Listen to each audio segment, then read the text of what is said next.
తలలు వంచి ప్రార్థన చేసుకుందాం. పరిశుద్ధుడైన తండ్రి, జీవాధిపతి అయిన యేసయ్యా, నీకు వందనాలు, స్తుతి, స్తోత్రం నాయనా. ఈ జూన్ మాసంలో 3వ పరిశుద్ధ దినం కొరకై నీకు వందనాలు చెల్లిస్తున్నాం. నీ పరిశుద్ధ సన్నిధిలో సంపూర్ణమైన సిద్ధపాటు కలిగి ప్రార్థనతో, విశ్వాసముతో, ఆత్మతో, సత్యముతో నిన్ను ఆరాధించుటకై వచ్చిన ప్రతి దైవజనుల కొరకై, సహోదరుల కొరకై, విశ్వాసుల కొరకై, ఆత్మీయుల కొరకై నీకు వందనాలు, స్తుతి, స్తోత్రం చెల్లించున్నాం. ఎవరి హృదయం అయితే ప్రభువా నీ మీద ఆనుకుంటుందో వాడిని పరిపూర్ణుడిగా చేస్తా అని చెప్పి సెలవిచ్చావు కనుక నీ స్తోత్రం చెల్లిస్తున్నాం. విరిగి నల్లిన మనసే దేవునికి ఇష్టమైన బలి అని చెప్పి సెలవిచ్చావు కనుక నీ స్తోత్రం చెల్లిస్తున్నాం. ఏ సేవకుడైతే, ఏ సేవకురాలైతే, ఏ సహోదరుడైతే, ఏ విశ్వాస అయితే ఆయన విరిగి నల్లిన మనసుతో ఆత్మ సంబంధమైనటువంటి విషయాల మీద ఆధారపడుచు, ఏ విశ్వాసి, ఏ సహోదరుడైతే ప్రభువా, ఏ సేవకుడైతే, ఏ దైవజనుడైతే ప్రభువా మరి నీ సన్నిధిలో యథార్థంగా ఆత్మతో, సత్యంతో ఆరాధిస్తున్నారు ఆ బిడ్డలందరి కొరకై నీకు వందనాలు, స్తోత్రం చెల్లిస్తున్నాం. నీవెంతైనా నమ్మదైన దేవుడు ప్రభువా, నీవెన్నడూ మాట తప్పని దేవుడు కనుక నీ స్తోత్రం చెల్లిస్తున్నాం. యేసయ్యా, ప్రతి ఒక్కరి జీవితంలో ఒక్కరోజైనా, ఒక్కసారైనా, ఒక క్షణమైన ఆత్మతో, సత్యముతో ఆరాధించే జీవితాలు మా అందరికీ దయచేయమని యేసుక్రీస్తు శక్తిగల నామమును బట్టి వేడుకొంచున్నాం తండ్రి. ఆమెన్. ప్రియమైనటువంటి దేవుని బిడ్డలారా, ప్రభువైన యేసుక్రీస్తు నామములో మీ అందరికీ కూడా శుభం తెలియజేస్తున్నాను. ఈరోజు మనము పెంతెకోస్తు తర్వాత 4వ ఆదివారపు పరిశుద్ధ దినాన్ని మనం ప్రార్థనగా మనం ముందుకు వెళ్తున్నాం. ఈ యొక్క ఆరాధనలో ఈ యొక్క అంశము ఏంటంటే ఆత్మతో, సత్యముతో ప్రభువుని ఆరాధించుట. ఆత్మతో, సత్యముతో ప్రభువుని ఆరాధించుట. ఈ అంశాన్ని మనం చూడగానే దాని బైబిల్ పాఠాలు కూడా రాసేసుకుందాం త్వరగా. ఈరోజు తొందరగా నేను 30 మినిట్స్లో ముగించడానికి ప్రయత్నం చేస్తాను మీ కొరకు. యెషయా గ్రంథము 6వ అధ్యాయము 1 నుంచి 8 వరకు. Book of Isaiah, prophet Isaiah, chapter 6 verses 1 to 8. Psalms 139, కీర్తనలు 139. 2వ తెస్సలోనికాయ పత్రిక 2వ అధ్యాయము 13 నుంచి 17. 2 Thessalonians 2nd chapter verses 13 to 17. యోహాను సువార్త 4వ అధ్యాయము 15వ వచనం నుంచి 26వ వచనం వరకు. John 4th chapter verses 15 to 26. ఇవి మనం బైబిల్ పాఠాలు చెప్పుకున్నట్టయితే ఈరోజు మనకి ఇవ్వబడ్డ అంశము ఆత్మతో, సత్యముతో ప్రభువుని ఆరాధించుట. ప్రభువుని ఆరాధించుట అనేటువంటి మాట మనం కేంద్రంగా తీసుకున్నట్టయితే ఆ ప్రభువుని ఆరాధించేటప్పుడు ఎట్లా ఆరాధించాలని చెప్తా అంటే ఆత్మతోనూ, సత్యంతోనూ ఆరాధించాలని చెప్తున్నాడు. అంటే దాని అర్థం ఏంటన్నది నేను మీకు స్పష్టంగా చెప్పి బైబిల్లో ఉన్నటువంటి ఆరాధనల గురించి చెప్పి నేను మీకు త్వరగా ముగించడానికి ప్రయత్నం చేస్తాను. ఇక్కడ మనం చూసినట్టయితే ఆరాధన అనగానే మనకేం గుర్తొస్తుందంటే సంఘంలో చేసేటువంటి ప్రార్థనలు. సంఘంలో మనకొక సామాన్య దైవారాధన కదా, దైవారాధన పుస్తకం కదా, ఇది ఉంది కదా, మీకు చాలామంది దగ్గర ఉంటుంది కదా. దీన్ని ఏమనంటే ఆరాధన క్రమము అంటే it's an order of service. ఆరాధనను ఎట్లా చేయాలంటే పిచ్చి పిచ్చి కాకుండా క్రమంగా చేయాలి. ఆ క్రమం ఏంటి అని అంటే మనం ఆరాధన క్రమ పుస్తకం తెరవగానే ఏం చేస్తా అంటే ప్రార్థించుదాము. ఏది పరిశుద్ధ స్థలంకి వచ్చిన తర్వాత మనము ప్రొసెషన్లో మరి మనమందరం లేచి నిలబడి దేవుని నామమునకు మహిమ కలుగులాగున ఆంధ్ర క్రైస్తవ కీర్తన నుంచి 283వ కీర్తన పాడుచు మన యొక్క ఆరాధనను ప్రారంభించుకుందామంట. అంటే ఒక స్తుతి గీతంతో ప్రార్థన ప్రారంభమై, ఆరాధన ప్రారంభమై, ఆ తర్వాత దీవెనతో ఆరాధనను ముగిస్తూ, ఆ దీవెన తర్వాత ముగింపు కూడా ఒక కీర్తన పెట్టి మనము ఆరాధన క్రమాన్ని ముగిస్తాం కదా. ఆరాధన ప్రారంభంలో ఒక కీర్తన ఉంటుంది, ఆరాధన ముగింపులో ఒక కీర్తన ఉంటుంది, దైవవాక్య సందేశానికి ముందు ఒక కీర్తన ఉంటుంది, కానుకలు అర్పించేటప్పుడు ఒక కీర్తన ఉంటుంది. ఇవన్నీ మనం జ్ఞాపకం చేసుకున్నట్టయితే ఈ ఆరాధన క్రమంలో ప్రార్థన తర్వాత పాపపు ఒప్పుకోలు ఉంటుంది. ఆ పాపపు ఒప్పుకోలు తర్వాత అబ్సల్యూషన్ అంటే ఆ యొక్క పాప క్షమాపణ గురించిన డిక్లరేషన్ ఉంటుంది. ఆ తర్వాత కూడా మనం చూసినట్టయితే లేఖన భాగాలు ఉంటాయి, కీర్తనలు ఉంటాయి, ఆ తర్వాత పత్రిక భాగం ఉంటుంది, ఆ తర్వాత సువార్త పాఠం ఉంటుంది. ఇవన్నీ ఏంటంటే ఆరాధనలో ఒక క్రమం. మన ఆరాధనలో అంటే నాకు తోచింది నేను ప్రసంగం చేస్తా, నేను చేసిందే ప్రార్థన, నేను చదివిందే వాక్యం అంటే అది ఆరాధన క్రమం కాదు. ఆరాధనలో కూడా ఏముంటుందంటే క్రమం ఉంటుంది. మనము మరి దేవుని యొక్క వాక్యంలోకి వెళ్తున్నాం. ఈ ఆరాధనకి ఇంకొక మాట కూడా వస్తుంది, పూజ అనే మాట ఉంటుంది కదా. పూజించుట లేకపోతే ఆరాధించుట కదా. నేను మీకు ఇంతకుముందు ఒకసారి చెప్పాను, దైవజనులు మాసిలమణి గారితో నేను ఉన్నప్పుడు, that was 1987 in the cathedral of Dornakal కెథీడ్రల్లో నేను పనిచేసే రోజులలో దైవజనులు అంటే మాసిలమణి గారితో ఉన్న దినాల్లో ఆయనతో నేను మాట్లాడినప్పుడు ఈ పూజించుట ఆరాధించుట అనేటువంటి దాని గురించి మాట్లాడాను. దానికి వ్యత్యాసం ఏంటి అని అంటే ఆయన చెప్పాడు మాట ఏంటంటే, పూజించుట అంటే వ్యక్తిగతంగా ఒక్కొక్కరుగా వచ్చి చేసుకుందాం. అంటే ప్రతి ఇంట్లో కూడా ఏముంటుందంటే పూజ గది ఉంటుంది. ఆ పూజ గది ఏంటంటే ఒక్కళ్ళు మాత్రమే పడతారు కదా. వారు వచ్చి సాగిలపడి ఆయనను పూజించి తమ పెట్టెలు విప్పి బంగారం సాంబ్రాణి బోళం అర్పించినట్టు మనం చూస్తున్నాం. ఇక్కడ మనం చూస్తే ఒక్కొక్కరిగా వ్యక్తిగతంగా చేసుకునేదేమో పూజ, అందరం కలిసి చేసుకునేదేమో ఆరాధన. ఆ ఆరాధనలో ఏముంటుందంటే గాన ప్రతిగానాలు ఉంటాయి. యెషయా గ్రంథము మరి 6వ అధ్యాయము 3వ వచనంలో అక్కడ దేవదూతలు, కోట్లాను కోట్ల దూతలు ఆయన ఏం చేస్తారంటే సింహాసనం దగ్గర గాన ప్రతిగానాలు చేస్తున్నారు. ఓకేనా. ఇక్కడ మనము జాగ్రత్త కొన్ని విషయాలు ఆలోచన చేసి ఆ తర్వాత నేను మీకు ఈ వాక్యాన్ని ముగిస్తాను. మొదటి పాఠంలో మనం చూస్తున్నాం, రెండో పాఠంలో మనం చూస్తున్నాం రక్షించబడిన వారు. అక్కడ చక్కగా చెప్తుంటే రక్షించబడ్డవారు, తర్వాత మరి పరిశుద్ధపరచబడ్డ వల్ల, ఆత్మ మిమ్మును పరిశుద్ధపరచడం వలన, మీరు సత్యమును నమ్మడం వల్ల, సత్యంలో జీవించడం వల్ల కదా, ఆత్మతో సత్యముతో కదా ఆరాధించడం. ఇక నేను మీకు వాక్య సందేశాలకు వెళ్తున్నప్పుడు నేను మీకు ఏం చెప్తా అంటే, ఆరాధన అనగానే మనకేం గుర్తు రావాలంటే it's an act between the believers and God. ఓకేనా. విశ్వాసులకు దేవునికి మధ్యలో జరిగేటువంటి ఒక ప్రక్రియ. ఎందుకు ఈ ప్రక్రియ అనంటే, ఎందుకు ఆరాధించాలి, ఎందుకు ఆరాధన అనంటే దేవుని యొక్క సన్నిధిని అనుభవించుటకు.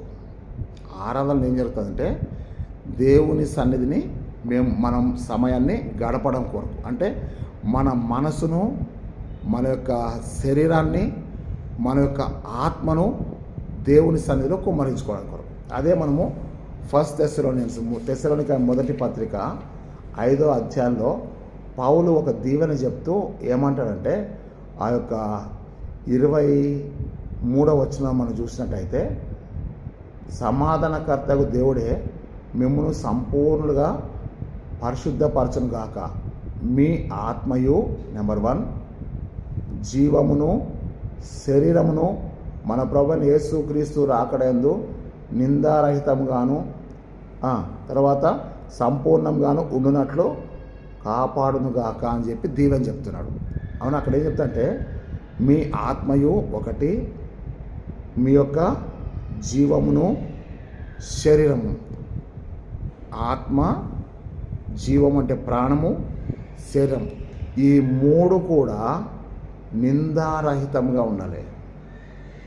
అంటే అర్థమేంటే, నువ్వు ఆత్మతో సత్యముతో ఆరాధించడానికి నీ శరీరము సహకరించాలి, నీ ప్రాణము సహకరించాలి, నువ్వు ఆత్మతో సత్యంతో ఆరాధించాలి. బాగా అర్థం చేసుకోండి దైవజనులారా, సేవకులారా, విశ్వాసులారా.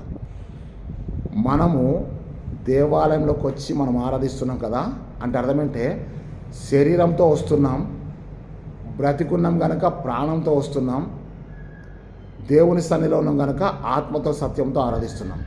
అంటే శరీరం లేకపోతే, ప్రాణం లేకపోతే ఆత్మతో సత్యంతో ఆరాధించలేమా అని అంటే అది తప్పు.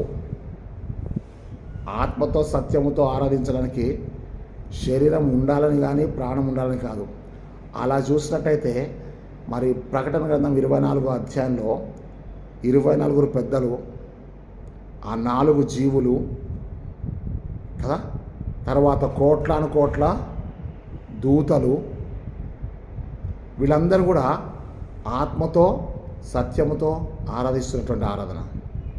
కాబట్టి భూలోకంలో ఉన్న మనము దేవుణ్ణి ఆరాధించాలంటే, ఆత్మతో సత్యంతో ఆరాధించాలంటే మనము దేవుని సన్నిధిలో గడపాలి. దేవుని సన్నిధిలో గడిపేటప్పుడు ఏం జరుగుతుంది అనంటే, ఈ భూమి మీద ప్రతి ఒక్కరు కూడా నేను ఆరాధన చేస్తున్నాను అనుకుంటున్నారు. కానీ ఈ సువార్త పాఠంలో మనకు ఒక మంచి క్లారిటీ వచ్చేసింది. ఏంటి ఆ క్లారిటీ అనంటే, అక్కడ మనం చూస్తే యేసు ప్రభుకి సమరయ స్త్రీకి మధ్యలో ఒక ఎన్కౌంటర్ విత్ క్రైస్ట్ అని చెప్పాలి. ఏంటంటే యేసు క్రీస్తుతో సంభాషణ చేయబడుతున్నటువంటి విషయం. ఏంటి యేసు ప్రభుతో జరిగిన సంభాషణ అంటే, సమరయ స్త్రీ యేసు ప్రభుని ఒక యూదునిగా గుర్తించింది. ఫస్ట్, యూదుడవని నీవు సమరయ స్త్రీని నన్ను దాహంలోకి మనం అడుగుతావా అని చెప్పేసి. ఎప్పుడైతే తను జీవజలం గురించి మాట్లాడాడో, ఆ తర్వాత నీ పెరిమిట్ని తీసుకొని రమ్మన్నాడో, అమ్మ నీకు 5 పెరిమిట్లు ఉన్నారు, ఇప్పుడు ఉన్నవాడు నీవాడు కాదని చెప్పాడో, అప్పుడు ఆమె ఏమంటుందంటే వెంటనే, అయ్యా నీవు ప్రవక్తవని గ్రహించుతున్నాను, నీవు ప్రవక్తవని గ్రహించుతున్నాను. ఫస్ట్ ఏమనుకుంది, ఒక సామాన్యమైన యూదుడు అనుకొని, యూదుడమైన నీవు సమరయ స్త్రీని నన్ను దాహంలోకి మనం ఎందుకు అడుగుతున్నావు అని చెప్పేసి అన్నది. అదే నోటితో అదే మనిషి, అదే స్త్రీ ఏమన్న దశ, అయ్యా నీవు ప్రవక్తవని గ్రహించుతున్నాను. గ్రహిస్తుంది. చూడడం వేరు, గ్రహించడం వేరు. చూస్తేనేమో యూదుడుగా కనబడుతున్నాడు, గ్రహిస్తేనేమో ప్రవక్తగా కనబడుతున్నాడు. యేసయ్య నువ్వు చూస్తున్నావా, యేసయ్యను గురించి గ్రహిస్తున్నావా? ఒక చిన్న తేడా నువ్వు తెలుసుకో ఈరోజు ఈ వాక్య సందేశం ద్వారా. దైవజనుడా, యేసుని ఒక వ్యక్తిగా నువ్వు చూడొద్దు. నువ్వు యేసుని గ్రహిస్తే నువ్వు ఒక యూదుడుగా కాదు చూడాల్సింది, ప్రవక్తవని నేను గ్రహిస్తున్నాను. ఇప్పుడు ప్రవక్త అనగానే ఆమె ఆలోచనలో మార్పు వచ్చేసింది. ఏంటి తెలుసా, అయ్యా మేము పర్వతం మీద ఆరాధిస్తాం, మీరు ఇక్కడ యెరూషలేములో ఆరాధిస్తున్నారు. యేసయ్య స్పష్టంగా ఒక క్లారిటీ ఇచ్చేసాడంటే, అమ్మ ఒక కాలం వస్తుంది, ఆ కాలంలో పర్వతం మీద నన్ను యెరూషలేములో నన్ను మీరు ఆరాధించరు. ఒక కాలం వస్తుంది, మీరు పర్వతం మీద ఆరాధిస్తున్నారు కరెక్టే, మీరు యెరూషలేములో మహాదేవాలయం ఉంది, ఆ మహాదేవాలయంలో ఎన్నో ఆరాధనలు, ఎన్నో ఆచారాలు, ఎన్నో ధర్మశాస్త్రం యొక్క వాక్యాలు, పరిసయలు, శాస్త్రులు, హేరోదీయులు కదా, వీళ్ళందరూ ఆరాధిస్తున్నారు. వీళ్ళేమో ఆలయంలో ఆరాధిస్తున్నారు, ధర్మశాస్త్రాన్ని పాటిస్తూ ఆరాధిస్తున్నారు, ధూపం వేసి ఆరాధిస్తున్నారు, బలులర్పించి ఆరాధిస్తున్నారు.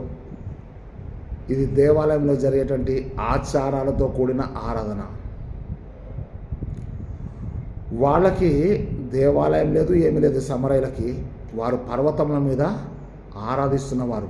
సమరయులు అంటే నేను మీకు చెప్పాను కదా, సంకర జాతి వాళ్ళు. వాళ్ళు పూర్తి బబులోనీలు కాదు, పూర్తిగా సమరయులు కాదు, అంటే పూర్తిగా యూదులు కాదు. ఇర్మియా కాలంలో, నెబుకద్నెజర్ కాలంలో వీళ్ళందరూ కూడా, యెరూషలేము వారందరూ కూడా ఏమైపోయారు, బబులోన్ రాజ్యానికి నెబుకద్నెజర్ తీసుకొని వెళ్ళిపోయాడు. దర్యావేషు రాజు వచ్చినాక మళ్ళీ వాళ్ళని తిరిగి యెరూషలేమునకు పంపించేశాడు.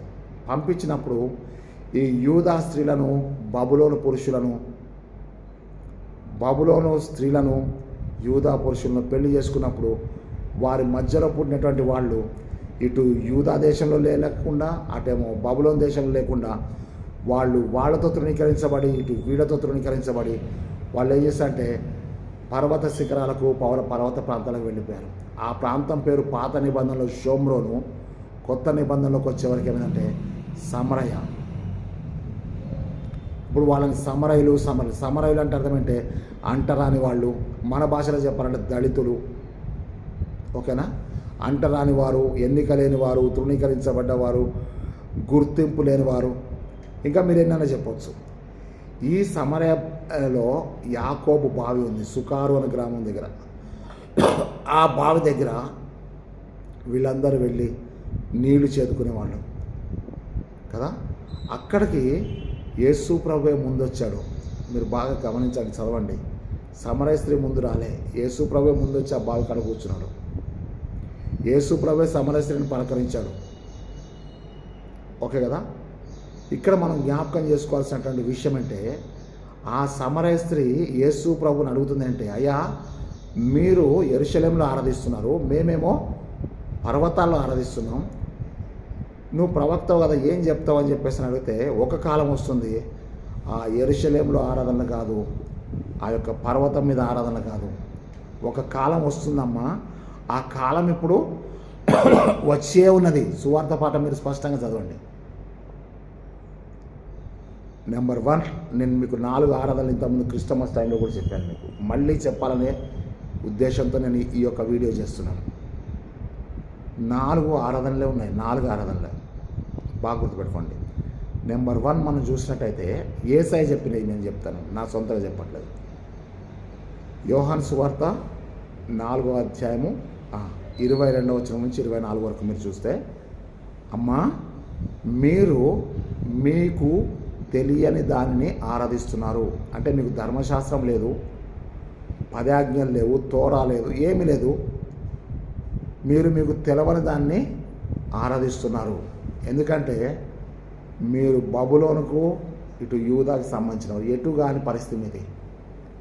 మీరు మీకు తెలియని దాన్ని ఆరాధిస్తున్నారు.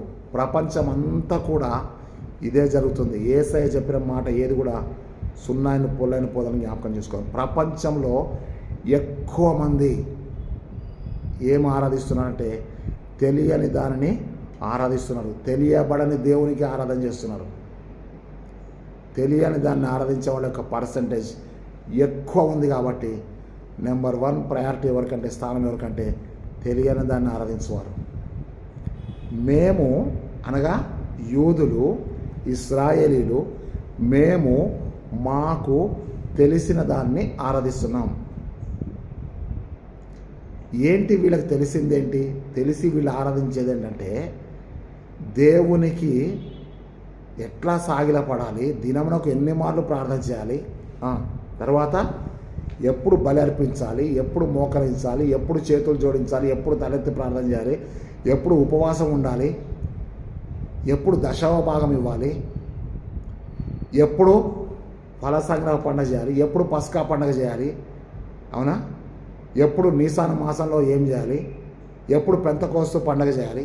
ఇవన్నీ పండగల వాళ్ళకి తెలుసు, ధర్మశాస్త్రం తెలుసు, ఆజ్ఞలు తెలుసు, నైవేద్యములు తెలుసు, ఏ గంగాళంలో ఏం చేయాలో తెలుసు, ఏ తుమ్మకర్రతో బలిపీఠం చేయాలో తెలుసు, ఏ తుమ్మకర్రతో మందసం చేయాలో తెలుసు, మందసంలో ఏమున్నాయో కూడా వీళ్ళకి బాగా తెలుసు. మేము అనగా యూదులు మాకు తెలిసిన దాన్ని ఆరాధిస్తున్నాం. మా కంటత వాక్యాలు బాగా వచ్చాయి గారు. బైబుల్ క్విజ్లో ప్రతి సంవత్సరం మాకే మా ప్రైజ్లు అయ్యారు. రిటర్న్ బైబుల్ టెస్ట్ అయినా మాదే, ఓరల్ బైబుల్ టెస్ట్ అయినా మాదే, కంటత వాక్యాలైనా మాయే, పాటలు కీర్తన పుస్తకంలో పాటలు కంటత పాడమన్నా మా తర్వాతే, బుర్ర కథలు మాయే, తర్వాత కోలాటం మాదే, ఇంకేంటి వాట్ నాట్, సోలో సాంగ్ మాదే, అన్నీ మాయే. మేము మాకు తెలిసిన దానిని ఆరాధిస్తున్నాం. మీరు మీకు తెలియని దాన్ని ఆరాధిస్తున్నారు.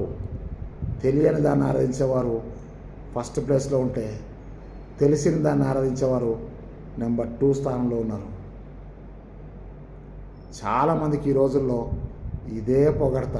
మాకు దేవుడు ఎవరో తెలుసు, బైబిల్లో ఏ వాక్యము ఏ వచనము ఎక్కడుందో మాకు బాగా తెలుసు.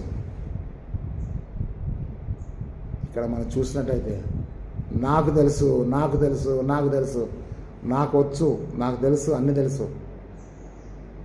ఓకే కదా? దేవుని స్తోత్రం. తెలియని దాన్ని ఆరాధించేవారు 1, తెలిసిన దాన్ని ఆరాధించేవారు 2. మూడవది అక్కడ చెప్తుంటే, అమ్మ ఒక కాలం వస్తుంది, అది ఇప్పుడు వచ్చే ఉంది, అప్పుడు ఆరాధించువారు యథార్థంగా ఆరాధిస్తారు. యథ అంటే హృదయం. హృదయం అంటే బాడీలో ఉన్న ఒక ఆర్గన్ కాదు, హృదయం. హృదయం కానీ మనసు కానీ it's not a physical organs in the body. Okay కదా? అయితే ఇక్కడ ఏంటంటే యథార్థంగా ఆరాధించువారు ఆత్మతోనూ సత్యముతోనూ ఆరాధిస్తారు. అట్టివారు కావాలని తండ్రి కోరుకొనుచున్నాడు.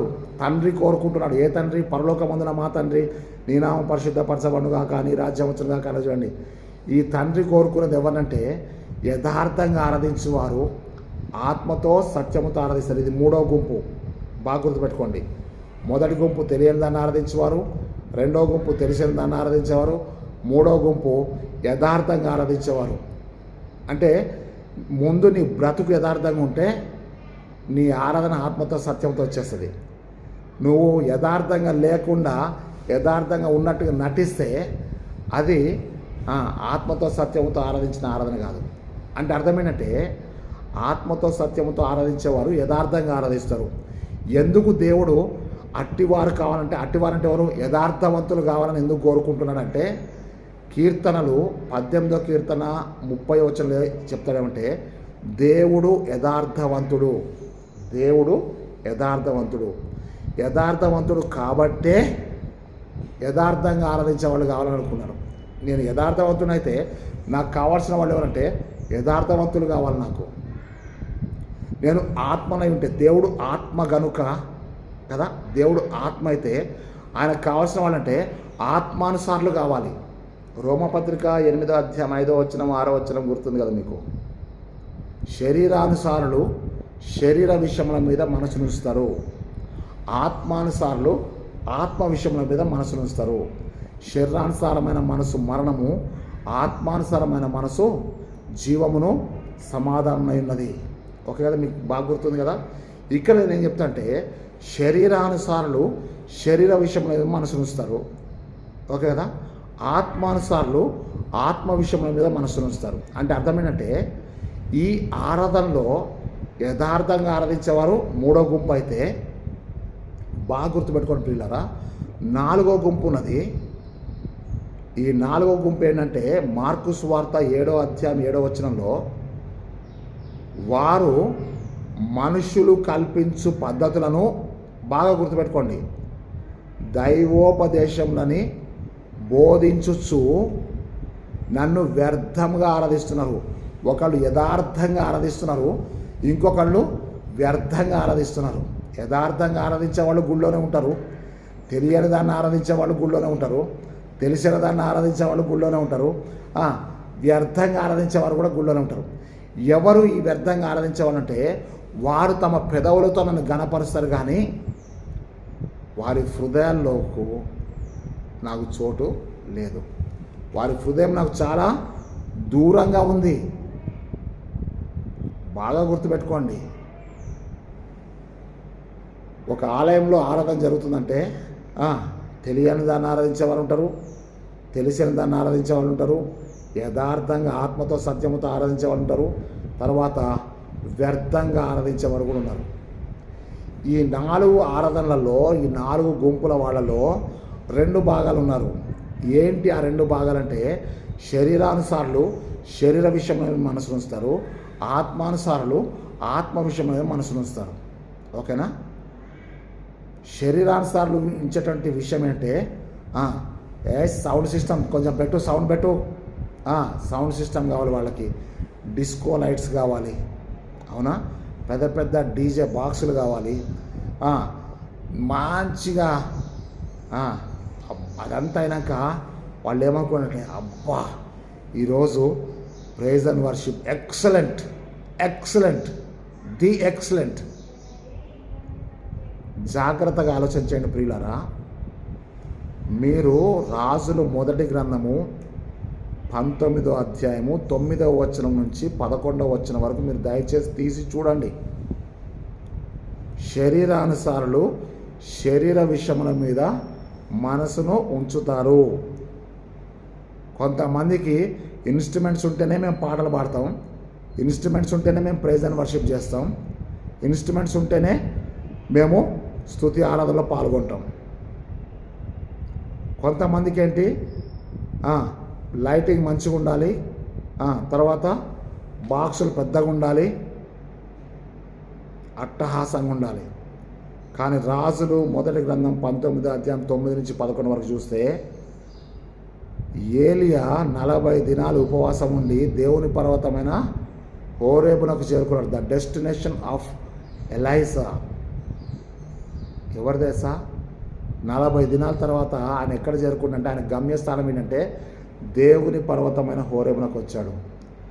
40 దినాల తర్వాత, ఉపవాస దినాల తర్వాత ఈరోజు నువ్వు ఎక్కడికి వచ్చావంటే ఓట్ల యొక్క నోటీస్ బోర్డు కాడికి వచ్చినావు. ఓటర్స్ యొక్క నోటీస్ బోర్డు కాడికి వచ్చి ఆ ఫైనల్ లిస్టులో నా పేరు ఉందా లేదా చూసి ఇంకెవడి పేరు ఉంది, ఎవడి పేరు లేదు. శరీరానుసారులు శరీర విషయముల మీద మనసును ఉంచుతారు, ఆత్మానుసారులు ఆత్మ విషయం మీద మనసు ఉంచుతారు. ఇది దేవుని మాట ప్రియులారా. ఆరాధన అంతసేపు నువ్వు ఆత్మతో సత్యంతో ఆరాధిస్తావు. బయటికి పోయిన తర్వాత మళ్ళీ సోమవారం నుంచి మొదలుపెట్టి, ఆదివారం నుంచి మొదలుపెట్టి శనివారం, మళ్ళీ ఆదివారం ఆరాధనకు వచ్చే వరకు కూడా నువ్వు ఎక్కడుంటావో నీకే తెలియదు. ఇదేనా ఆత్మతో సత్యంతో ఆరాధించడం అనేది?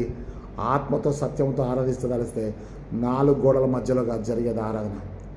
ఏలియా అక్కడికి వచ్చినప్పుడు పర్వతములు బద్దలైపోయేంత బలమైన గాలి వీచింది. ఆ గాలి యందు యెహోవా ప్రత్యక్షం కాలేదు. దేవుడు గాలి యందు ప్రత్యక్షమయ్యే దేవుడు కాదు. ఆ గాలి పోయిన తర్వాత భూకంపం కలిగెను. ఆ భూకంపం కలిగినప్పుడు యెహోవా ప్రత్యక్షం కాలేదు. ఆ తర్వాత మెరుపు పుట్టెను. ఆ మెరుపునందు యెహోవా ప్రత్యక్షం కాలేదు. ఇది యథార్థం ప్రియులారా. దయచేసి దైవజనులారా, సంగమ, మీరు దయచేసి ఇది చదవండి.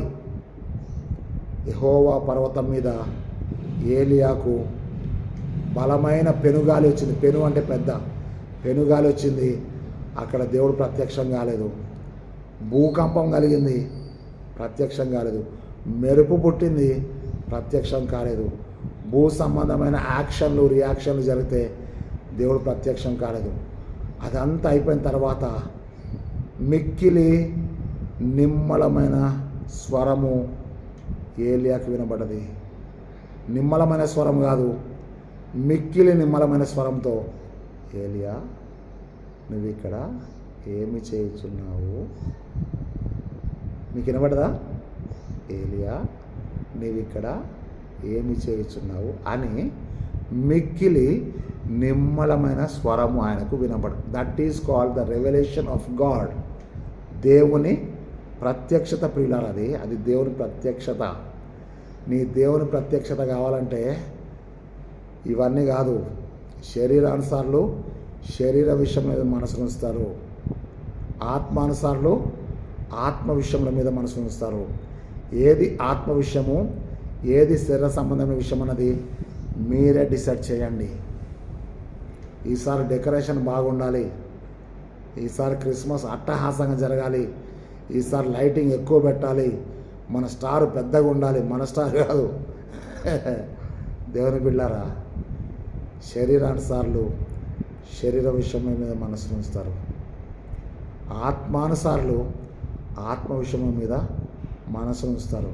ఇప్పుడు నేను మీకు 4 ఆరాధనలు చెప్పాను. తెలియని దాన్ని ఆరాధించేవారు, తెలిసిన దాన్ని ఆరాధించేవారు, యథార్థంగా ఆరాధించేవారు, ఆ తర్వాత వ్యర్థంగా ఆరాధించేవారి గురించి నేను మీకు చెప్పాను కదా. ఇప్పుడు మీకు 7 పాయింట్లు నేను మీకు చెప్పి త్వరగా ముగిస్తాను. ఏంటి ఆ 7 పాయింట్లు అంటే, మన టాపిక్ని మనం మర్చిపోవద్దు, డైవర్ట్ కావద్దు. మన టాపిక్ ఏంటంటే ఆత్మతో సత్యముతో ప్రభువుని ఆరాధించటం. ఇప్పుడు నేను ఏం చెప్తానంటే ఆ 3వ ఆరాధన భాగం చూడండి. ఆరాధించేటువంటి వాళ్ళ 3వ భాగం, యథార్థంగా ఆరాధించేవారు ఆత్మతో సత్యముతో ఆరాధిస్తారు, అట్టి వారు కావాలని చెప్పి తండ్రి కోరుకొనిచున్నాడని చెప్పాను చూడండి. ఆ వాక్యంలో నుంచి 7 భాగాలు నేను మీకు చెప్తాను, ఓకేనా? ఆ వాక్యంలో 7 పాయింట్స్ చెప్తాను, మీరు రాసుకోండి. అదేంటి అని అంటే, మళ్ళీ మీరు మొదటికి రావాలి. ఆ ఆత్మతో సత్యముతో ఆరాధించినప్పుడు ఫిజికల్ అండ్ స్పిరిచువల్, అంటే భౌతిక సంబంధమైన ఆరాధనలో కూర్చుంటాం, మనం ఫిజికల్గా కూర్చుంటాం. తర్వాత ఆత్మతో సత్యంతో ఆరాధిస్తాం, యథార్థంగా ఆరాధిస్తాం. ఈ రెండింటికి కనెక్ట్ అయ్యేదంటే జీవము ప్రాణం, ఓకే కదా? ప్రాణం ఉంటుంది, ఎందుకంటే మన్ను నిన్ను స్తుతించునా అంటాడు కదా, మన్ను నిన్ను స్తుతించదు కదా, సజీవులే కదా నిన్ను స్తుతించేది అంటాడు దావీదు, అవునా? దీంట్లో నేను మీకు 7 పాయింట్లు చెప్పేసి నేను ముగిస్తాను. ఈ ఆరాధనలో మొట్టమొదట మనం దేవుణ్ణి ఆరాధించేటప్పుడు మనం చేసేటువంటి గొప్ప విషయం ఏంటంటే, ఆరాధించడానికి దాంట్లో నెంబర్ 1 గణపరచుట, నెంబర్ 1 గణపరచుట, నెంబర్ 2 స్తుతించుట, నెంబర్ 3 మహిమపరచుట, నెంబర్ 4 ప్రార్థించుట, నెంబర్ 5 సాగిలపవుట, నెంబర్ 6 సమర్పించుట, నెంబర్ 7 ఆత్మను కుమ్మరించుట. ఈ 7 విషయాలు మీరు జ్ఞాపకం చేసుకోండి. నెంబర్ 1 ఘనపరచుట, నెంబర్ 2 స్తుతించుట, నెంబర్ 3 మహిమపరచుట,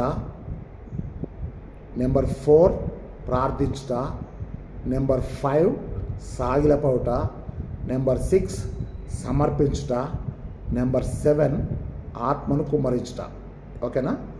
నెంబర్ 7 నేను ఎందుకు నెంబర్ 7 ఆత్మను కుమ్మరించుట అనేటువంటి పాయింట్ చెప్పానంటే, that is the final destination of a spiritual person, ఓకేనా? ఒక ఆత్మతో సత్యముతో ఆరాధించేటువంటి వారి జీవితంలో అంతిమ యాత్ర ఏంటంటే ఆత్మను కుమ్మరించుట. ఇవి ఎక్కడైతే ఉంటాయో అది ఆత్మతో సత్యముతో ఆరాధించటం, ఓకే కదా? ఇప్పుడు మీరేం చేయాలంటే, నేను మీకు 7 పాయింట్స్ చెప్పాను కదా, ఈ 7 పాయింట్స్లో నువ్వేం చేయాలంటే, దేవుని గణపరచుట, దేవుని స్తుతించుట, దేవుని మహిమపరచుట, దేవుని ప్రార్థించుట, దేవుని ఎదుట సాగిలపడుట, దేవునికి సమర్పించుట, దేవుని సన్నిధిలో ఆత్మను కుమ్మరించుట అని దేవుడు అనేటువంటి మాట మీరు పెట్టుకున్నట్టయితే, దేవుడు అనే మాటకి ఆత్మీయ అర్థం ఏంటంటే ఆత్మ. దేవుడు ఆత్మ గనుక, ఓకేనా? దేవుడు ఆత్మ గనుక ఆత్మతోనూ సత్యముతో, సత్యం అంటే అర్థం ఏంటంటే సంస్కృతంలో సత్ అంటే ఉన్నది, సత్ అంటే ఉన్నది. అందుకనే ఉన్నది ఉన్నట్టుగా చెప్పాలి, మీరేం భయపడొద్దు, ఉన్నది ఉన్నట్టుగా చెప్పండి, సత్యం చెప్పండి. సత్యమే వజయతే. ఒకవేళ సత్యాన్ని ఇప్పుడు మనం సమాధి చేయొచ్చు, కానీ మళ్ళీ ఒకరోజు లేచి మళ్ళీ సత్యమే గెలుస్తుంది ప్రియులారా. ఇది ఎవరి విషయంలో, నీ విషయంలో కాదు, నా విషయంలో కాదు, ప్రతి ఒక్కళ్ళ విషయంలో కూడా సత్యమే వజయతే, అంటే సత్యమే గెలుస్తుంది తప్ప అసత్యము సత్యంగా కొన్నిసార్లు నటిస్తుంది. మీకు ఒక సత్యాన్ని చెప్తాను, మీకు గోడకి ప్రతి స్థలంలో, మా చర్చిలో కూడా ఒక పెద్ద గడియారం ఉంది ఆగిపోయి. దయచేసి ఆగిపోయిన గడియారాలు తీసేయండి దయచేసి. ఈ ఆగిపోయిన గడియారాలు కూడా రోజుకి 2 సార్లు కరెక్ట్ టైం చూపిస్తాయి. ఇప్పుడు అక్కడ ఉన్నటువంటి ఒక గడియారంలో 8:45కి, అనగా 9:15 గంటలకి ఆ గడియారం ఆగిపోయి దాదాపు ఒక 5 నెలలు అవుతుంది అనుకుంటా, నాకు తెలిసి, నా అవగాహనలో 5 నెలల నుంచి ఆ గడియారం అక్కడే ఉంది. తీయమంటే కూడా తీస్తలేరు మంచోళ్ళు. ఉదయము 8:45కి 9:15 గంటలకి అది రైట్ టైం చూపిస్తుంది, కానీ అది కదలదు, పనిచేయదు. రాత్రి 9:15 గంటలకు మళ్ళీ రైట్ టైం చూపిస్తుంది 8:45కి. రోజుకి 2 సార్లు ఆగిపోయిన గడియారం కూడా రైట్ టైం చూపిస్తుంది. చాలామంది జీవితాలు కూడా ఆగిపోయిన గడియారాలు కొన్నిసార్లు పని చేస్తున్నట్టుగా నటిస్తాయి. దట్ ఈస్ కాల్డ్ హిపోక్రసీ, నటించుట. ఇక్కడ మీరు జ్ఞాపకం చేసుకోవాల్సిన విషయం అంటే ఆత్మతో సత్యముతో, సత్ అంటే అర్థమంటే ఉన్నది లేక ఉన్నవాడు. అవునా? సత్ అంటే ఉన్నది, సత్యము కదా. ఇక్కడ మనం చూసినట్టయితే సత్యముతో ఆరాధించడానికి అర్థం ఏంటంటే జాన్ 17:17 మీకు ప్రతిసారి చెప్తాను. యోహాను సువార్త 17:17లో నీ వాక్యమే సత్యం, దై వర్డ్ ఈజ్ ట్రూత్. నీ వాక్యమే సత్యము కదా. సత్యముతో ఆరాధించటంటే వాక్యానుసారంగా ఆరాధించుట. ఆత్మతో ఆరాధించుట అంటే పరిశుద్ధాత్మతో ఆరాధించుట, దేవుని ఆత్మతో ఆరాధించుట. ఆత్మతోనూ సత్యముతోనూ ఆరాధించాలి. అంటే దేవుని గురించి రెండే వాక్యాలు చెప్పబడ్డాయి. ఆది అందు వాక్యం ఉండెను, వాక్యము దేవుని యొద్ద ఉండెను, వాక్యమే దేవుడు. వాక్యమే దేవుడు. దేవుడు అనగా వాక్యము. ఆత్మతో సత్యముతో ఆరాధించాలి కనుక దేవుడు ఆత్మ కనుక అన్నాడు కనుక ఆత్మయే దేవుడు, వాక్యమే దేవుడు తప్ప బైబిల్లో ఇంకేమీ చెప్పబడలేదు. కాబట్టి ఇక్కడ మనం గమనించాల్సినటువంటి విషయం ఏంటి అని అంటే నువ్వు ఆత్మతో సత్యముతో ఆరాధించాలి అంటే ముందు నువ్వు ఆత్మ సంబంధివై ఉండాలి.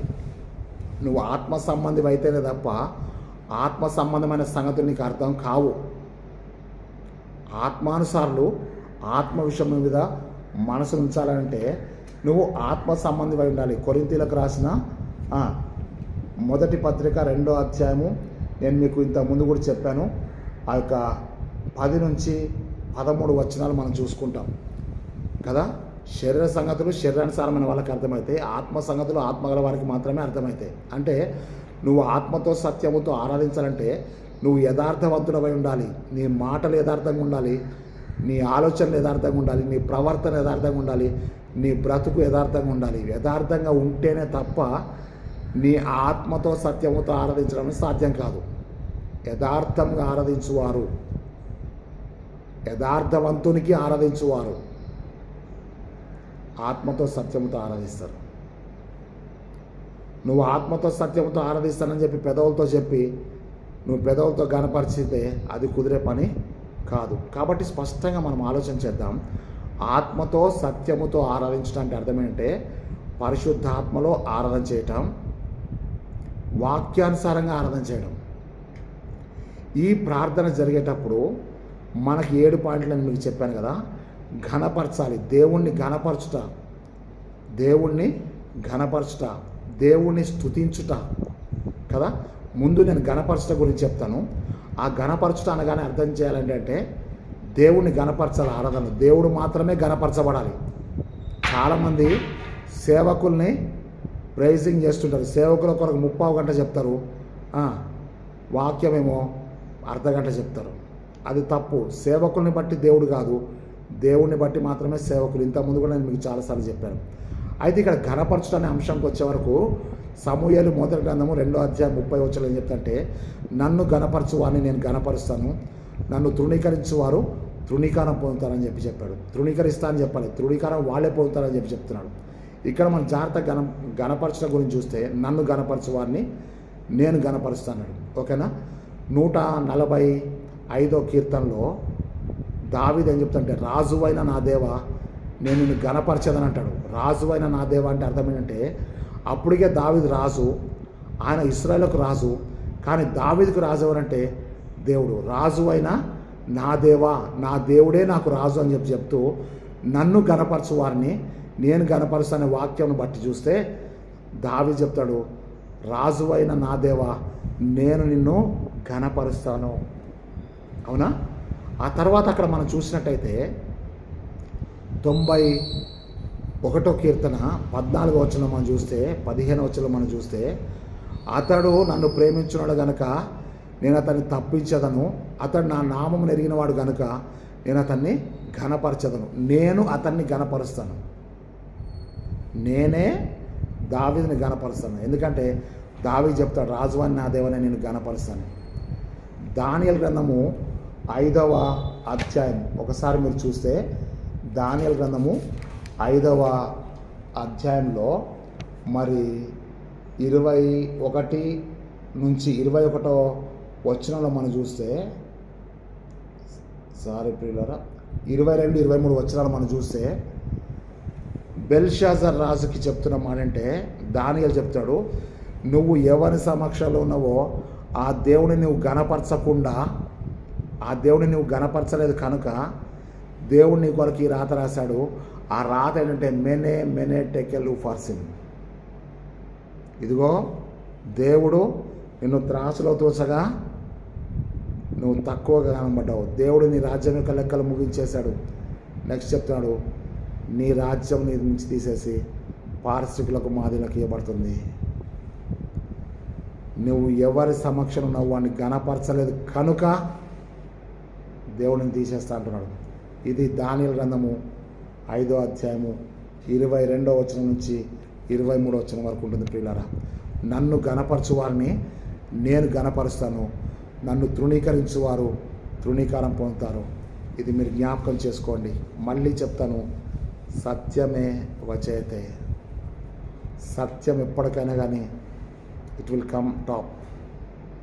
ఈరోజు దేవునికి చెప్తుంటే, నటించేటోడు కూడా సత్యంగా ఉన్నంటాడు. వారు తాము కల్పించిన పద్ధతులను దైవోపదేశంలను బోధిస్తూ నన్ను వ్యర్థంగా ఆరాధిస్తున్నారు. చాలామంది ఈ గుంపులోనే ఉన్నారు. దైవజనులతో సహా, విశ్వాసులతో సహా, ఆత్మీయులు అని చెప్పి చెప్పబడే వాళ్ళు కూడా ఇదే బ్రతుకుతున్నారు. పిల్లరా, ఇది వాస్తవం, ఇది యథార్థం. గణపరచుట అనేటువంటి టాపిక్ అక్కడ పెట్టేద్దాం. రెండవది స్తుతించుట. స్తుతించుట అనగానే అర్థం ఏంటంటే, పాటలతో స్తుతించాలి, మాటలతో స్తుతించాలి, ప్రార్థనలో స్తుతించాలి. అవునా? స్తుతి అనేది ప్రతి ఇన్స్ట్రుమెంట్స్తో కూడా మనం స్తుతిస్తాం. అర్పణతో అర్పణ చేస్తాం. అవునా? స్తుతి అనేది దేవునికి సింహాసనం. స్తుతి సింహాసనాసనుడు. స్తుతి ఎక్కడ ఉంటుందో సింహాసనం అక్కడ ఉంటుందని నేను మీకు పోయిన వీడియోలో కూడా చెప్పాను. స్తుతి అనేది సింహాసనం అయితే, సింహాసనాసనుడు దేవాది దేవుడైతే, పరిశుద్ధుడైతే, స్తుతి ఎక్కడ ఉంటుందో, సింహాసనం ఎక్కడ ఉంటుందో, పరిశుద్ధత అక్కడ ఉంటుంది, మహిమ అక్కడ ఉంటుంది, సన్నిధి అక్కడ ఉంటుంది, కోట్ల దూతలు అక్కడ ఉంటారు. స్తుతి దేవుని యొక్క సన్నిధి అని చెప్పి జ్ఞాపకం చేస్తాం. స్తుతి ఆరాధన చాలా అవసరం. ఈ స్తుతిని గురించి నేను మీకు కొన్ని వాక్యాలు చెప్తాను. అక్కడ మీరు చూసినట్టయితే స్తుతించడం గురించి చూస్తే, మరి 10 తంతుల సితారాతో నిన్ను స్తుతించడం మంచిదని చెప్పి 92వ కీర్తన 1-2 వచనాలు రాసుకోండి. తర్వాత ప్రకటన గ్రంథము 4వ అధ్యాయము 9వ వచనం రాసుకోండి. ఆ తర్వాత కీర్తనలు 95వ కీర్తన మరి 1వ వచనం మనం చూడవచ్చు. అక్కడ మనం చూస్తే స్తుతించుట మంచిది అని చెప్పి జ్ఞాపకం చేస్తున్నాను. స్తుతి ఎక్కడ ఉంటుందో దేవుని సన్నిధి అక్కడ. స్తుతి లేకుండా ఆరాధన లేదు అని చెప్పి నేను మీకు జ్ఞాపకం చేస్తున్నాను. స్తుతి ఆరాధనలో ప్రథమ స్థానాన్ని వహిస్తుంది అనడానికి కూడా అతిశయోక్తి కాదు అని చెప్పి నేను మీకు జ్ఞాపకం చేస్తున్నాను. కాబట్టి స్తుతిని గురించి మీరు ఇంకెన్ని వాక్యాలను దాన్ని జోడించవచ్చు అని చెప్పి నేను మీకు జ్ఞాపకం చేస్తున్నాను. మహిమపరచుట అనేది మనం జ్ఞాపకం చేసుకుంటే, దేవుడు ఎప్పుడు మహిమపరచబడతాడు అంటే, నువ్వు ఆత్మతో సత్యంతో ఆరాధించినప్పుడే మహిమపరచబడతాడు. ఈ మహిమను గురించిన వాక్యాలు కూడా నేను మీకు చెప్తాను. ప్రకటన గ్రంథము 4వ అధ్యాయము మరి 10 నుంచి 11 వచనాలు మనం చూసినట్టయితే, ఆ యొక్క ప్రకటన గ్రంథము, ఆ యొక్క 4 జీవులు అక్కడ చెప్తుంటే, నీవే మహిమ ఘనత ప్రభావములకు అర్హుడవని చెప్పి అక్కడ చెప్తున్నటువంటి విషయం చూస్తున్నాం. అంటే అర్థమేంటే, మహిమ ఘనత ప్రభావాలు కదా పరలోకంలో మనకు కనబడేదంటే, దేవునికి మహిమయు ఆయనకి ఇష్టమైన మనుషులకు భూమి మీద సమాధానం. లూకా 2:14 కదా సర్వోన్నతమైన తన నిత్య మహిమకు మిమ్మల్ని పిలిచిన సర్వకృపాని. పరలోకంలో ఏముంది దేవుని బిడ్డారా? మహిమ ఉంది. ఆరాధనలో కూడా ఏముందంటే దేవునికి మహిమ ఉంది. కాబట్టి ఇది మహిమ ఆరాధన అని చెప్పి జ్ఞాపకం చేస్తున్నాం. నెంబర్ 4, ప్రార్థించడం ద్వారా. అంటే మన ఆరాధనలో దేవునికి ప్రార్థన ఉంటుంది. ఆ ప్రార్థనలో మనం చూసినట్టయితే చేతులెత్తి ప్రార్థన చేసిన వాళ్ళు ఉన్నారు, మోకాళ్ళలోని ప్రార్థన చేసిన వాళ్ళు ఉన్నారు, సాగిలపడి ప్రార్థన చేసిన వాళ్ళు ఉన్నారు. అది నెక్స్ట్ పాయింట్ నేను మీకు చెప్తాను. ఆత్మలో ప్రార్థన చేస్తున్నారు. ఈ ప్రార్థించుట అనేటువంటి అంశాన్ని మనం చూసినట్టయితే 3 విషయాలు చూద్దాం. నెంబర్ 1 ఏంటంటే చేతులెత్తి ప్రార్థించుట, నెంబర్ 2 మోకాళ్ళలోని ప్రార్థించుట, నెంబర్ 3 ఆత్మలో ప్రార్థన చేయట. ఈ 3 విషయాలు నేను మీకు రెఫరెన్స్ త్వరగా చెప్పి ముగిస్తాను. అక్కడ ఏం చెప్తా అంటే, ఇక్కడ మీరు చూడండి, నిర్గమకాండము 4వ అధ్యాయము 31వ వచనం. అక్కడ ఏముంటుందంటే చేతులెత్తి ప్రార్థన చేయట గురించి ఉంది. చేతులెత్తి ప్రార్థన చేయట. 2వ దినవృత్తాంతములు 6, 12, 13 వచనాలు కూడా చేతులెత్తి ప్రార్థన చేయటం అనేది అక్కడ మనం స్పష్టంగా చూస్తున్నాం. ఆ తర్వాత మనం చూసినట్టయితే మరి చేతులెత్తి ప్రార్థన చేయటం అనేది దాని తర్వాత నమస్కారం చేయటం అనేది కూడా అక్కడ ఉందని చెప్పి నేను జ్ఞాపకం చేస్తున్నాను. ఆ తర్వాత మనం చూసినట్టయితే కీర్తనలు 141 2వ వచనంలో మనం చూస్తే అక్కడ ఒకసారి నేను మీకు చదివి వినిపిస్తాను చూడండి. కీర్తనలు 141వ కీర్తన 2వ వచనంలో మనం చూసినట్టయితే, నా ప్రార్థన ధూపం వలను నేను చేతులెత్తి ప్రార్థించుట సాయంకాలపు నైవేద్యం వలను నీ దృష్టికి అంగీకారం లగునుగాక. 141వ కీర్తన 2వ వచనం చేతులెత్తి ప్రార్థన చేయడం. ఓకే కదా. ఆ తర్వాత మనం చూస్తే మరి చప్పట్లు కొట్టి కూడా ప్రార్థన చేస్తున్నారు కదా. సర్వజనులారా చప్పట్లు కొట్టుడి అని చెప్పేసి ఉంటుంది కదా. ఒకసారి మీరు చూడండి, ఆ కీర్తన గ్రంథం నుంచి నేను మీకు చెప్తాను. కీర్తనలు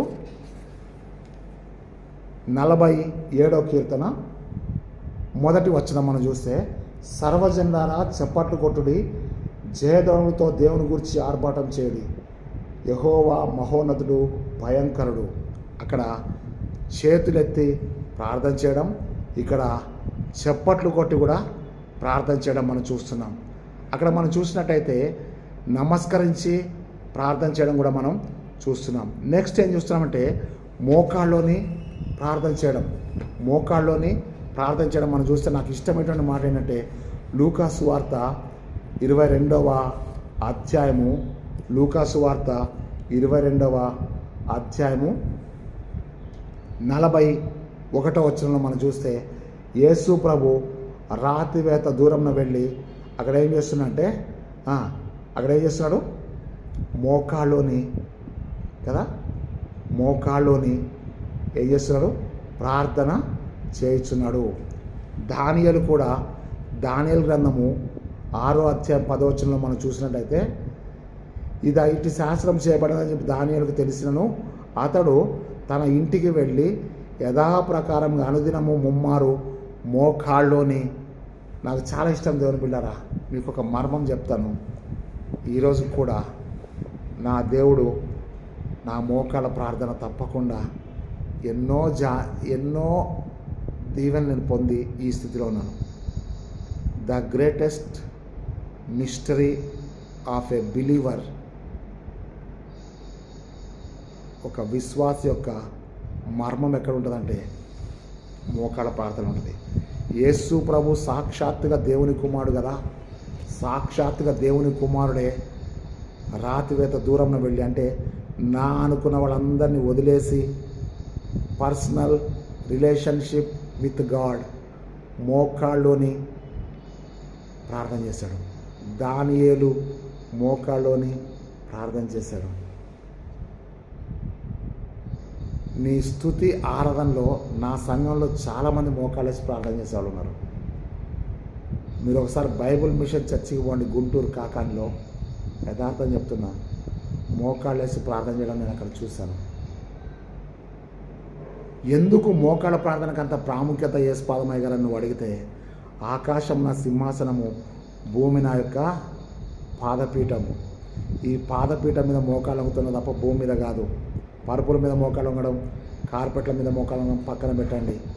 ఒకవేళ వృద్ధాప్యం బట్టి నీ మోకాళ్ళు సహకరించకపోతే తప్పకుండా నువ్వు దిండేసుకొని, మా నాన్నగారు దిండు పెట్టుకొని మోకాళ్ళు వేసి ప్రార్థన చేశాడు చివరి క్షణం వరకు కూడా.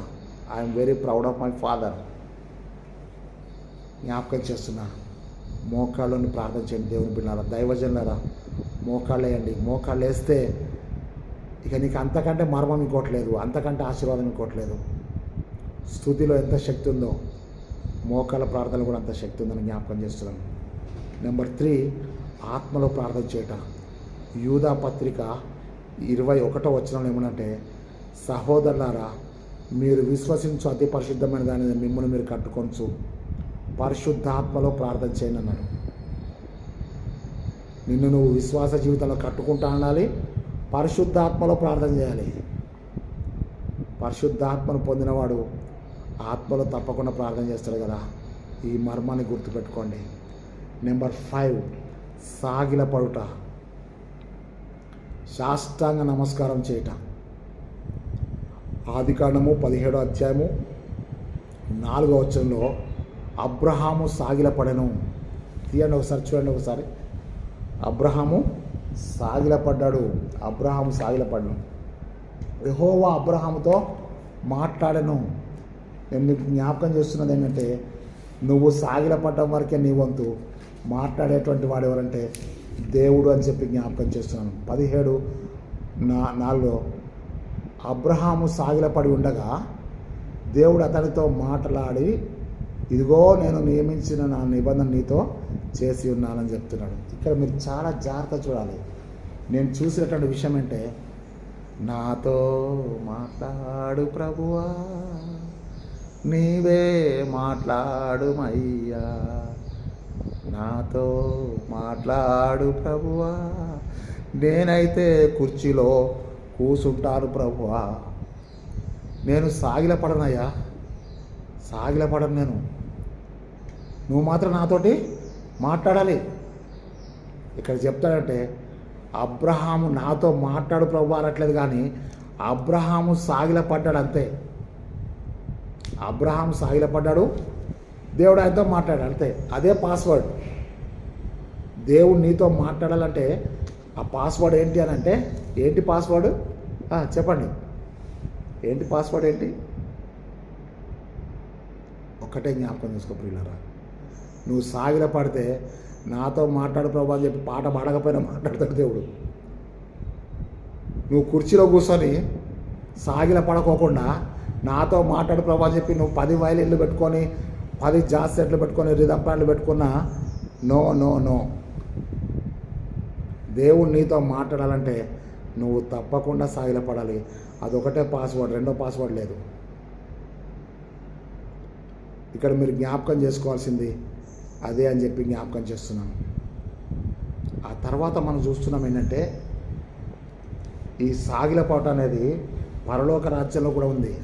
అదే ప్రకటన గ్రంథంలో నేను మీకు ఇందాక చెప్పాను కదా, ఆ 4 జీవులు 24 పెద్ద వారు తమ కిరీటములు తీసి ఆయన పాదం దగ్గర పెట్టి చక్కగా చెప్తుంటే, మహిమ ఘనత ప్రభావములకు నీవు అర్హుడవు అని చెప్పి వారు సాగిలపడి నమస్కారం చేసి ఆ సింహాసనం ఎదుట సాగిలపడుతున్నారు.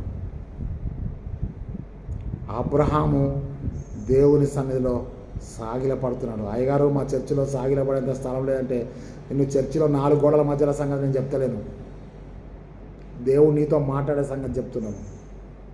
గుర్తుపెట్టుకోండి, ఆరాధన అంటే ఈ 4 గోడల మధ్యలో ఆదివారం జరిగే 2 గంటల ఆరాధన కాదు. అది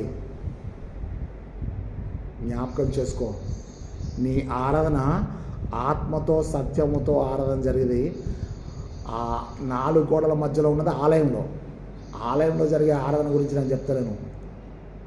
అబ్రహాము సాగిలపడ్డప్పుడు ఆలయంలో లేడు, దేవుని సన్నిధిలో ఉన్నాడు. అయ్యగారు ఆలయంలోనే కదా దేవుని సన్నిధి ఉండేది, మరి ఇంకెక్కడ ఉంటుందంటే, నువ్వు ఆత్మతో సత్యముతో ఎక్కడైతే ఆరాధిస్తావు అక్కడే దేవుని సన్నిధి ఉన్నది.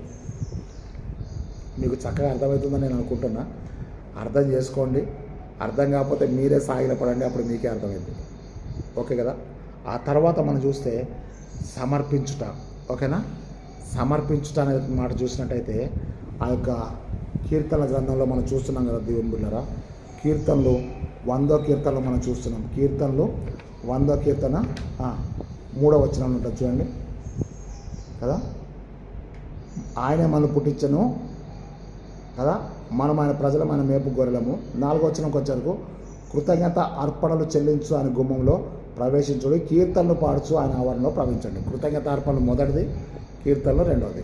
అక్కడ మనం చేస్తున్నదంటే కీర్తనలు ఎక్కువ పాడతాం, కానుక మాత్రం తక్కువ ఇస్తాం. ఇదే మన ఆరాధన.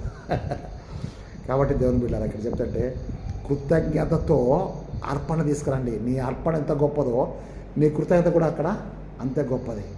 అర్పణ గొప్పదా, కృతజ్ఞత గొప్పదా? నీ కృతజ్ఞతను బట్టే నీ అర్పణ ఉంటుంది. చూడండి, పిల్లలకేమో 10 రూపాయలు ఇస్తాం, మనమేమో 100 రూపాయలు కానీ 500 కానీ ఇస్తాం. నేనేం చెప్తాంటే నా సంఘానికి, నా సహోదరులు చెప్తాంటే ఆ 500 నోటు వాడికి ఇవ్వు, ఆ 10 రూపాయలు ఏదో నువ్వెందుకు 500 రూపాయల నోటు వేయాలి? నీ కొడుకు ఎందుకు 10 రూపాయల నోటు వేయాలి? వాడు చిన్న చేతులతో 500 రూపాయల నోటు వేయడం నేర్చుకుంటే, మా డాడీ నాకు చిన్నప్పుడు 500 రూపాయల నోటు ఇచ్చేటోడు. నేను చిన్నప్పటి నుంచే 500 వేసిన నా దేవుడికి. ఎంత సంతోషిస్తాడు వాడు. అప్పుడు వాడు ఎంత కానుక, ఎంత అర్పణ వేయడానికి కూడా వెనకాడ్డు. నువ్వు వాడికి 10 రూపాయలు ఇచ్చి చిన్నప్పుడు పెంచితే వాడు ఓహో దేవుడికి మా నాన్న నేర్పించింది అంటే 10 రూపాయలు ఇవ్వమని, వాడు పెద్దగానే కూడా 10 రూపాయలు వేస్తాడు అంతే. కాదు దేవుని బిడ్డ, కృతజ్ఞతతో అర్పణ చెల్లించడం నా కొడుకు నేర్పించు. నా కొడుకు నేను నేర్పించిన పిల్లరా, ఈరోజు నీకు చెప్తున్నా అంటే నీ బిడ్డలకు, నీ కుమారులకు, కుమార్తెలకు కృతజ్ఞతతో అర్పణ చెల్లించడం నేర్పించు.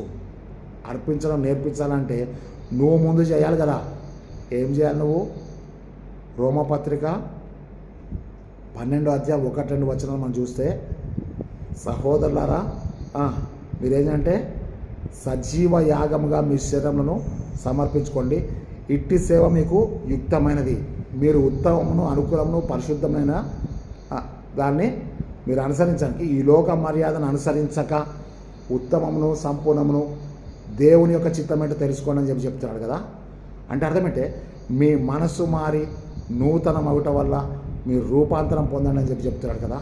ఈరోజు దేవునికి చెప్పాయంటే నీ అర్పణ కరెక్ట్గా ఉండాలంటే నువ్వు ముందు సజీవ యాగంగా నిన్ను నువ్వు సమర్పించుకోవాలి. చివరిగా నేనేం చెప్తా అంటే ఆత్మను కుమ్మరించుట.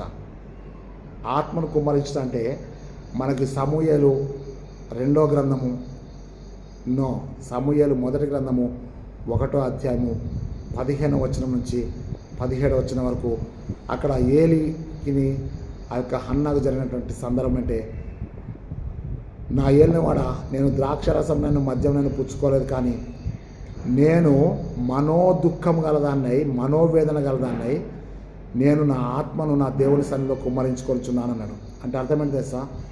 నీకు మనోదుఖం ఉంటే కదా ఆత్మలో నువ్వు కుమ్మరించడానికి. అక్కడ హన్నా చెప్తుంటే నా ఆత్మను దేవుని సన్నిధిలో కుమ్మరిస్తున్నాను. ఇది నిజమైనటువంటి ఆత్మతో సత్యముతో ఆరాధించడం. ఈరోజు దేవుడు నీకు నాకు చెప్తున్న మాట ఏంటంటే, నీ ఆరాధన ఆత్మతో సత్యంతో ఆరాధిస్తే నువ్వు దేవుని గణపరుస్తావు, దేవుని స్తుతిస్తావు, దేవుని మహిమపరుస్తావు, దేవుని ప్రార్థిస్తావు, దేవుని యొక్క సాగిలపడతావు, దేవునికి సమర్పిస్తావు, దేవుని ఆత్మతో దేవుని సన్నిధిలో నీ ఆత్మను కుమ్మరిస్తావు. ఇవి జరిగితే అవి జరిగినట్టే. ముందు నువ్వు యథార్థవంతుడవు అయితేనే తప్ప ఆత్మతో సత్యముతో ఆరాధించడం నీ వల్ల సాధ్యం కాదు. యథార్థంగా బ్రతకాలి అంటే నీ రహస్య జీవితాన్ని విడిచిపెట్టాలి. అప్పుడు రహస్యమందు చూచున్న నీ తండ్రి నీకు ప్రతిఫలాన్ని ఇస్తాడు. మత్తయి సువార్త 6వ అధ్యాయం 18వ వచనం. తలలు వంచి ప్రార్థన చేసుకుందాం. ఇంకా చాలా ఉన్నాయి ప్రియులారా. దావీదు మరి నాట్యం ఆడుతూ దేవుని స్తుతించినట్టుగా 2వ సమూయేలు 6:14లో, తర్వాత అక్కడ 15లో ఉంటుంది. తర్వాత మోకాలు వంగడానికి కూడా మనం యెషయా గ్రంథం 45వ అధ్యాయం 23, తర్వాత రోమా 14:11లో, రోమా 14:11, యెషయా 45:23 అక్కడ ఉంటాయి. ప్రతి మోకాలు దేవునికి వంగాలని చెప్పేసి ఇంకా అట్లా చాలా రెఫరెన్స్ ఉన్నాయి ప్రియులారా. ఇవి కేవలం మీ కొరకు. చూడండి, అర్ధగంట అనుకున్నటువంటి మాట గంటకు దాటిపోతుంది. ఇక్కడ నేను మీకేం చెప్తా అంటే, సాధ్యమైనంత వరకు మీరు పర్సనల్ రిలేషన్షిప్ విత్ గాడ్ అని జ్ఞాపకం చేసుకోండి. మీరు ఎక్కువగా సాగిలపడండి, మోకాళ్ళు వంగండి, ఆత్మను కుమ్మరించండి. ఇవన్నీ కూడా నీ జీవితంలో దేవుడు మాట్లాడడానికి స్తుతి సాధనాలని చెప్పి నేను మీకు జ్ఞాపకం చేస్తూ తలలు వంచి ప్రార్థన చేసుకుందాం. పరిశుద్ధుడైన తండ్రి, జీవాధిపతి యేసయ్య స్తోత్రములు. ఆత్మతో సత్యముతో ఆరాధించాలంటే ఆత్మానుసారులకు మాత్రమే సాధ్యమవుతుందని చెప్పి సెలవిచ్చాం. యథార్థవంతులకు మాత్రమే యథార్థంగా ఆరాధించే జీవితం ఉంటుందని, మా జీవితంలో మేము పెదవులతో గణపరిచి నాయన మా జీవితాలు మా హృదయాలకు దుఃఖకరంగా ఉన్నాయి కనుక మేము వ్యర్థంగా ఆరాధిస్తున్నామన్న గ్రహింపు మాకు తెలియచేయండి. ఆగిపోయిన గడియారాలు కూడా పనికొచ్చినట్టుగా నటిస్తున్నట్టుగా మేము ప్రతి ఆదివారం వచ్చి 2 గంటలు ఆరాధించి మేము ఏదో సాధించామనుకుంటున్నాం. కానీ మా రహస్య జీవితాన్ని చూసే దేవుడు కనుక రహస్యమందు చూస్తున్న నా దేవుడు నాకు ప్రతిఫలం ఇస్తున్న జ్ఞాన వివేకములు గల పరిశుద్ధాత్మను ప్రతి ఒక్క దైవజనునికి, విశ్వాసికి, సహోదరులకు దయచేసి ఈ వాక్య సందేశము అనేకుల జీవితాల్లో నాయనా నీ పరిశుద్ధాత్మకారం జరగట కృప చూపించమని యేసుక్రీస్తు శక్తిగల నామం బట్టి వేడుకొంచున్నాం తండ్రి. ఆమెన్. తండ్రి, కుమారుడు, పరిశుద్ధాత్మని సర్వశక్తి గల త్రియేక దేవుని దీవెన ఇప్పుడు సదాకాలం మనందరికీ తోడై నడిపించును గాక. Amen, amen, amen. దేవుని నామమునకు మహిమ కలుగును గాక. 9553831316 అనే నెంబర్కి ఫోన్ చేసి దయచేసి మీ ప్రతి ప్రార్థన అవసరతను నాకు తెలియచేయండి. ఏ వాక్యానికి సంబంధించినటువంటి అవసరత మీకున్నా తప్పనిసరిగా మీతో మాట్లాడతాను. నాకు ఫోన్ చేస్తున్న ప్రతి దైవజనులకు, సహోదరులకు, విశ్వాసులకు హృదయపూర్వకమైన వందనాలు తెలియజేస్తున్నాను. దయచేసి ఈ వాక్య సందేశాన్ని షేర్ చేయండి, సబ్స్క్రైబ్ చేయండి. సబ్స్క్రైబ్ చేయమని చెప్పండి. కారణం ఏంటంటే నాకు సబ్స్క్రైబర్స్ వీళ్ళు కావాల్సింది. ఈ వాక్య సందేశము మీ ద్వారా కొన్ని గ్రూప్స్లో కొంతమందికి వాక్యము అందించేటువంటి భాగ్యాన్ని దేవుడు నాకు ఇచ్చారని చెప్పి నేను దేవునికి వందనాలు తెలియజేస్తున్నాను. మీ అందరికీ కూడా నా కృతజ్ఞతలు. దేవుడు మనందరినీ తన నిత్య మహిమలో చేర్చుకొను గాక. దేవాదేవునకు మహిమ కలుగును గాక. Amen, amen, amen.